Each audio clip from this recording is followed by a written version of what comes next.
listen. Is there any evidence of this book, like these words, this in existence before Muhammad? Yes. No. Let me, you ask the question. There is a listen to the answer. Not just what listen to the answer first. I will show you verses. Can you wait? Not inside. No. Actually, that's not what I'm asking. I'm not asking you to prove from here. I'm asking you to prove with archaeology. I will give you internal evidence. Not internal evidence. I don't want internal evidence. I want physical evidence.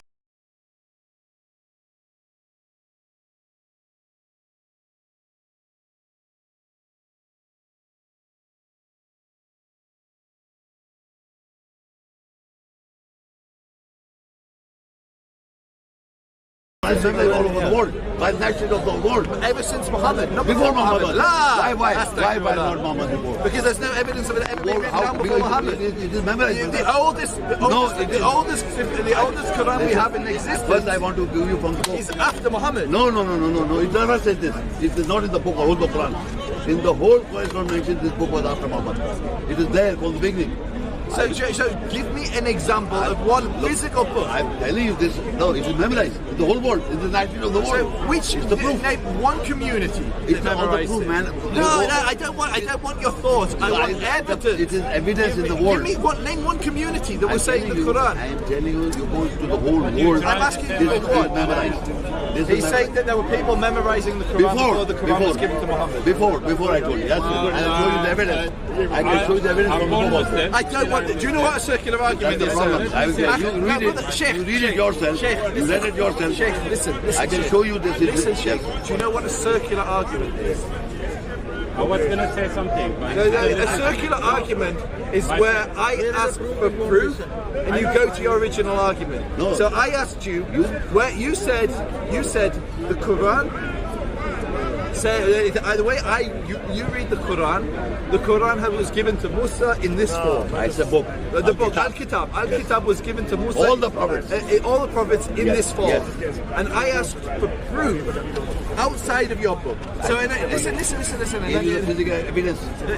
So I asked for proof of any evidence, archaeological evidence to that case. And you said, the proof is in the book. That's a circular argument. You didn't want me to see. So I gave you a physical evidence. What's the physical? No.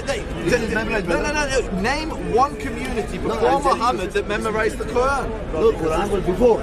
Name one. I'm telling you, you're not listening now. Okay, fine. Ibrahim was a Muslim, Moses was a Muslim. You must understand what I'm saying. You steal our prophets and now you're stealing ours. Yeah, of course. Because you don't know. You don't read the book. You don't know. I'm telling you. Musa, Muslim. Musa Islam got 7 attributes of the book. You only talk about Torah. It's in the book. Al-Kitab, Furqan, Al-Ba. Give me one example. I'm telling you, not from this book. Because this book is from God. I'm asking for proof outside. To whom this book was given? This book. And who gave this book? To whom and who gave? We are saying this is the book of God, Allah. And people are saying this is also book of God. You've heard of Michelangelo, yes? Of course, yeah. Da Vinci. Yeah, who is he? Famous painter. Sculptor. From the Renaissance, sculpture, painter, things like this. Now, an important thing is, they made him famous. If you go to somewhere like, let's say, to the deserts of Arabia, where people didn't go to a school where they teach Western things, they've never heard of Michelangelo. Have they? No. Probably. So now, why are they advertising Michelangelo? Why do you think that is? Because I've gone so much into golden ratio, they're saying that he's the one that actually came up with this golden ratio. He found it, even though it says in the literature that he got it from an Arab. He got what? He got the golden ratio, like the whole sequence. No, forget all that. Yeah, I'm talking about horns. I will tell you why they're advertising it. Yeah, because many people don't bother reading the golden ratio. They look at Michelangelo's art. Yeah, so what Michelangelo did, he showed Moses with horns on his head, or similar to Satan. Now the Arabic word for horns, yes, people will have to read my book on this. Yes, so now he's got horns on his head, and then the thing is, in medieval times, yeah, the Mohammedans or the Muslims were called Huns. Yes, for some reason. Yeah, Huns, horns, because the Vikings, yes, actually had horns on their head. So now let me show you. People can check this themselves. I've not made this up. Yes, Attila the Hun, yes, leader of the barbarians. Now the thing is, if the Muslims don't do anything right now, I will be honest with you, I was surprised when I spoke about Attila the Hun. At that time, I did it last year, more than 200-300 people just from Hungary added me on, and they were surprised, yes, that Islam mentions Attila the Hun. And then they went to read the Quran. They were surprised. But let's have a look. Yes, the Vatican and and their allies. Who was Attila the Hun to them? Or the Huns with the horns? Yes, they were seen as the Muslim danger. Michelangelo, Moses, and the horns.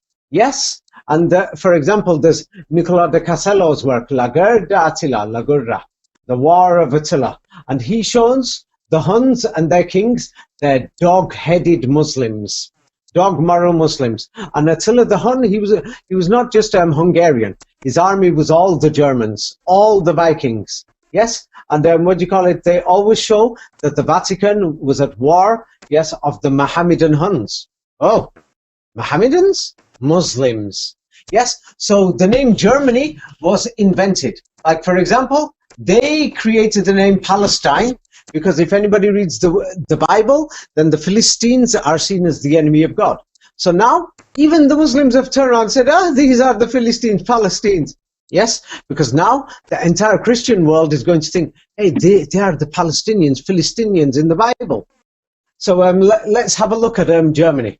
So now Germany, even in the 20th century in World War I and World War II, they were known as Huns. The Germans were called Huns, and the fake name called Germany was invented, by the Vatican.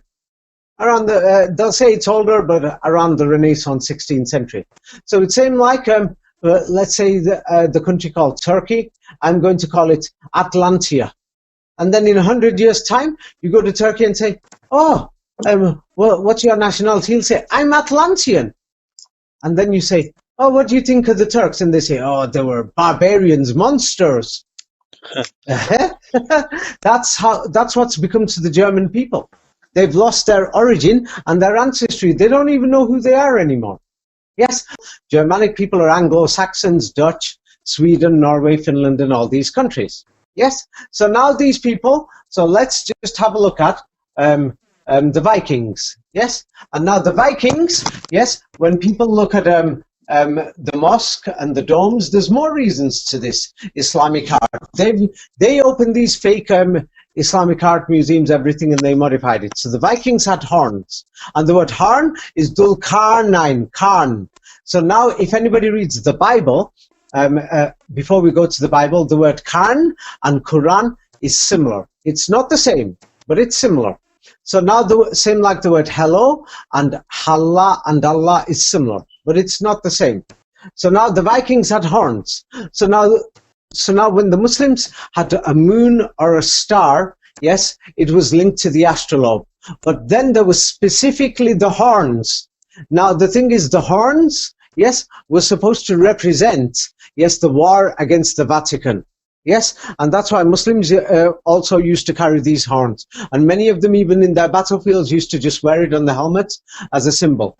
Yes. So now the thing is, what do you call it? Yes. What do you call it? It's like if you went to Egypt, they're going to say this land is not called Egypt. We were given this name. It's actually called, Mizraim or Misr. Yes. Mm-hmm. Damascus, they'll say this city is called Shams. It was the foreigners who came and they called it Damascus. Yes. Yeah. There is no such place called Damascus. Yes. They invented this. No, there was in ancient times, but somewhere else. Yes, somewhere else. So now the Europeans invented this name. Let me just send evidence, or somebody's going to say, what's he talking about? Yeah. So now the thing is, Asham is the Arabic, Turkish name and local name. It's called Sham. So the Europeans invented it. Like, for example, they are going to say there is a city called Hebron in the Middle East. Yes, there is no such city called Hebron in the Middle East. What they did was they went there and they told the Muslims, hey, we're going to kill you. We've just killed a few people, blah, blah, blah. Yeah, we'll take a few more if you don't listen to us. Yeah. So what they did is they changed the name places. But now the Muslims have in the last 30, 40 years in Palestine, they woke up and they've started refusing to use these names. Like, for example, Hebron is called Khalil. Yes.